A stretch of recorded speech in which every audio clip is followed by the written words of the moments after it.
Hello प्यारे बच्चों, कैसे हो आप लोग। स्वागत है आपका वंस अगेन एक बार फिर से नए साल में। चूंकि ये नए साल का पहला क्लास है और ये नया साल आपके लिए, जैसा कि मैंने बोला था, खुशखबरी फिर से लेके आया। खुशखबरी आपके स्क्रीन के सामने है। देखिए, जैसा कि एक वैकेंसी निकली हुई थी काफी पहले, लगभग नवंबर मंथ में, इसकी डेट एक्सटेंडेड हो गई है और अब आप लोग के पास सिर्फ 2 दिन का वक्त है। ये आखिरी 2 दिन का वक्त है। अगर आप बेरोजगार बैठे हैं, अगर आपको एक अच्छी रोजगार चाहिए, अगर आपको एक सरकारी जॉब चाहिए, तो इस फॉर्म को भरना बिल्कुल ना भूलें। इस फॉर्म में हम आपको बताएंगे इसमें एज कितना है, क्वालिफिकेशन कितना है, डॉक्यूमेंट क्या क्या चाहिए, प्रोसेस क्या है, एग्जाम का प्रोसेस क्या है और इस एग्जाम को आप कैसे आसानी से घर बैठे निकाल सकते हैं। तो चलिए शुरुआत करते हैं।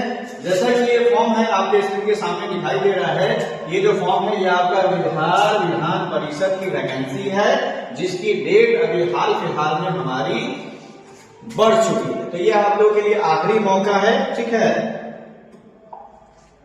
बात करते हैं इसके डिटेल के बारे में। इसमें हम लोग सारे तरह के कंप्लीट डिटेल के बारे में समझेंगे, जानेंगे। इसमें कितनी सीट है, एज लिमिट क्या है, एप्लीकेशन की फीस क्या है, क्वालिफिकेशन कितनी होनी चाहिए और साथ ही साथ ये भी जानेंगे कि डॉक्यूमेंट रिक्वायरमेंट क्या क्या होगी इस फॉर्म को फिलअप करने में। जैसे देखिए, आपका ये जो एप्लीकेशन है वो आपका स्टार्ट हुआ था कब, तो ये आपका 28 नवंबर सन 2025 से फॉर्म भरा जा रहा है, जिसकी लास्ट डेट अभी जो है 5 जनवरी सन 2026 है और आज है 3 जनवरी। 2 दिन का समय है, डेट बढ़ाया जा चुका है। बिल्कुल मिस मत करिए। अगर अभी आप सो रहे हैं तकिया रजाई में, तो निकलिए बाहर, भरिए इस फॉर्म को भाई, बहुत काम का चीज है। चलिए देखते हैं इस वैकेंसी के बारे में। ये तो वैकेंसी है, वैकेंसी का नाम है बिहार विधान परिषद सचिवालय। रिक्वायरमेंट 2026 हो गया।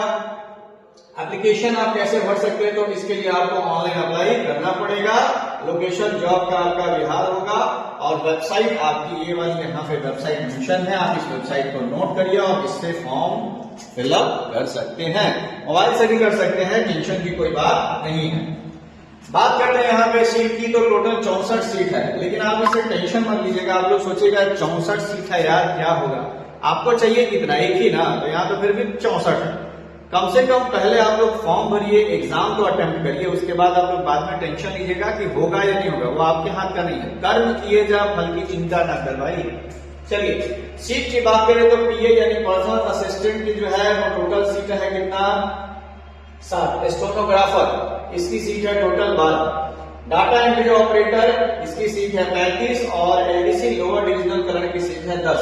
हम सजेशन देंगे कि जो भी यहाँ पे कंप्यूटर क्लास करने वाले बच्चे हैं वो एलडीसी वाले पोस्ट पे जाइएगा और इसको फॉर्म फिलअप करिएगा, क्योंकि ये आपका जो दोनों पोस्ट है ये ग्रेजुएशन बेसिस पे है और ये दोनों पोस्ट आपका इंटर पे, ठीक है।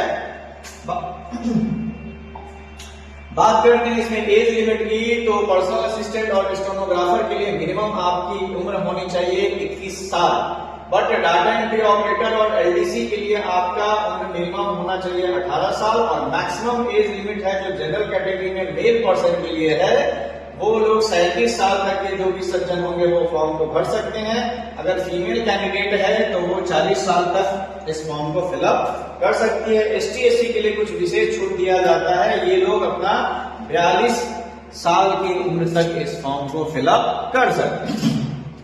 नेक्स्ट बात करते हैं हम फीस के बारे में। तो देखिए, फीस कोई ज्यादा है नहीं, मात्र आपका फीस लग रहा है कितना, तो 100 रुपए। और पेमेंट करने का जो प्रोसेस है वो आपका है ऑनलाइन। आप अपने डेबिट कार्ड से भरो, क्रेडिट कार्ड से भरो, नेट बैंकिंग से करो, किसी भी तरह से भर दो भाई। 100 रुपए तो आप कहीं भी खा जाते हो, तो मोह माया ना करो, जाके फॉर्म भरो। आप कम से कम बैठो, एग्जाम में अटेम्प्ट करो। अगर आपके पास नॉलेज है कंप्यूटर की, अगर आपके पास नॉलेज है टाइपिंग की, और अगर आपने इंटर या ग्रेजुएशन कर लिया है, तो घर बिल्कुल ना बैठे, एकदम सोच के रखे 26 में एनी हाउ जॉब ले लेना है तो ले लेना है। सरकार मेहरबान है, लाभ उठा लीजिए, अदरवाइज बाद में बहुत मुश्किल होगी। थोड़ी सी क्वालिफिकेशन देखते हैं।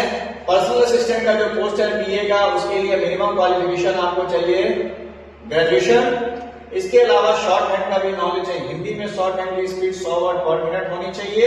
साथ ही साथ आपको टाइपिंग भी चाहिए हिंदी और इंग्लिश का, जो कि 30 वर्ड पर मिनट है। और जैसा कि आप जानते हैं कि डीटीएच कंप्यूटर सबसे कम समय में सबसे ज्यादा स्पीड दिलाने वाली संस्थान है।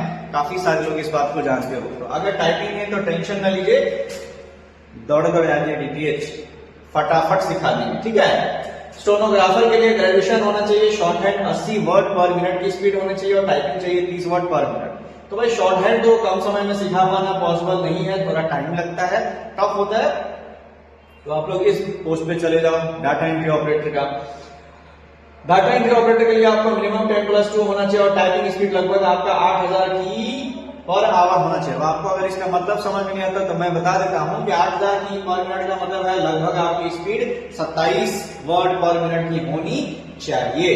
इसके अलावा एडीसी के पोस्ट के बारे में बात करें तो एडीसी के लिए आपको मात्र 12 चाहिए। इसके अलावा हिंदी और इंग्लिश टाइपिंग चाहिए। सभी कोर्सेज हिंदी और इंग्लिश टाइपिंग के अलावा आपके पास कंप्यूटर में लगभग 1 ईयर की डिप्लोमा कोर्स भी होनी चाहिए। ये आपका हो गया कंप्यूटर नॉलेज का डिटेल। ओके, बात करते हैं इसके आगे। तो इसके आगे देखिए भाई आपका डॉक्यूमेंट क्या क्या लगेगा। तो फॉर्म भरने से पहले मेरे प्यारे दोस्तों, प्यारे बच्चों, कुछ फॉर्म, कुछ डॉक्यूमेंट्स आप लोग जरूर से जरूर रेडी कर लीजिए। और डॉक्यूमेंट क्या है, देखिए आपको बगल में थोड़ी शोर सुनाई दे रही होगी, एडजस्ट करिएगा। अब आसपास पड़ोस में तो हम कुछ कर नहीं सकते ना, वो तो कहीं शायद काम चल रहा हो, ओके ना, तो इग्नोर करिए और हम इसको रिमूव भी नहीं कर पा रहे हैं, ओके ना। चलिए, क्योंकि क्लास है, ओके। देखिए आपके पास आधार कार्ड होना चाहिए, इसके अलावा 10th और 12th का मार्कशीट और सर्टिफिकेट होना चाहिए, इसके अलावा ग्रेजुएशन का सर्टिफिकेट होना चाहिए अगर है तो, नहीं तो कास्ट सर्टिफिकेट होना चाहिए, बिहार निवासी है नवासी होना चाहिए, पासपोर्ट साइज फोटो होना चाहिए, साथ ही साथ सिग्नेचर होना चाहिए, कंप्यूटर टाइपिंग स्पीड होनी चाहिए, शॉर्ट हैंड का सर्टिफिकेट और कंप्यूटर टाइपिंग का भी सर्टिफिकेट चाहिए। फॉर्म भरिए और बाद में आप इस फॉर्म को आराम से प्रिंट आउट ले सकते हैं। इसके अलावा एग्जाम और सिलेक्शन का प्रोसेस ये है कि रिटन एग्जाम होगा, टाइपिंग टेस्ट होगा, शॉर्ट हैंड टेस्ट होगा, डॉक्यूमेंट वेरिफिकेशन होगा, मेडिकल होगा, फाइनल लिस्ट बनेगा, रिजल्ट आएगा, मिठाइयां बनेगी और शायद भी मिलेगी। ओके, तो चलिए देर ना करिए, फॉर्म को जल्द से जल्द भर दीजिए।